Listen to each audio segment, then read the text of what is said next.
Nataka nitumie nafasi hii kutoa pole kwa watumishi wa umma na wote walioguswa na msiba huu. Tumepoteza kiongozi ambaye alikuwa anaendelea kutupa ushauri wa namna kutekeleza majukumu yetu ndani ya serikali, akisisitiza kutenda kazi kwa uaminifu, uadilifu, lakini pia na weledi wa hali ya juu kwa lengo la kutoa matokeo. Mheshimiwa Rais, baada ya kutokea kifo cha kiongozi wetu mstaafu hayati Mheshimiwa Cleopa David Msuya, pamoja na miongozo ya serikali lakini pia maelekezo yako, tumefanya maandalizi ya kutosha yanayopelekea kwenda kumhifadhi kwenye nyumba yake ya milele. Kutoka mwanzo akiwa Mzena, tulipompeleka kama mwili pale Lugalo, na baadaye nyumbani kwa marehemu hapa jijini Dar es Salaam.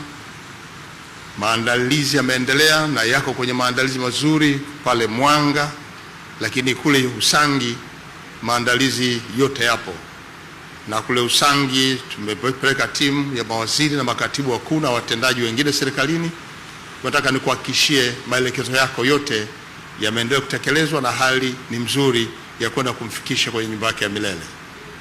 Mheshimiwa Rais, nataka tukushukuru kwa kutupatia ndege itakayobeba mwili wa marehemu pamoja na wanafamilia kesho asubuhi ili kufika mkoani Kilimanjaro na baadaye Mwanga, ambako wana Mwanga na majirani na yeyote aliyeguswa na msiba huu atapata nafasi ya kuaga pale Mwanga mjini kesho, na baadaye jioni tutakwenda kijijini Usangi ambako kesho kutwa kutakuwa na hatua za mwisho za kwenda kumlaza kwenye nyumba yake ya milele.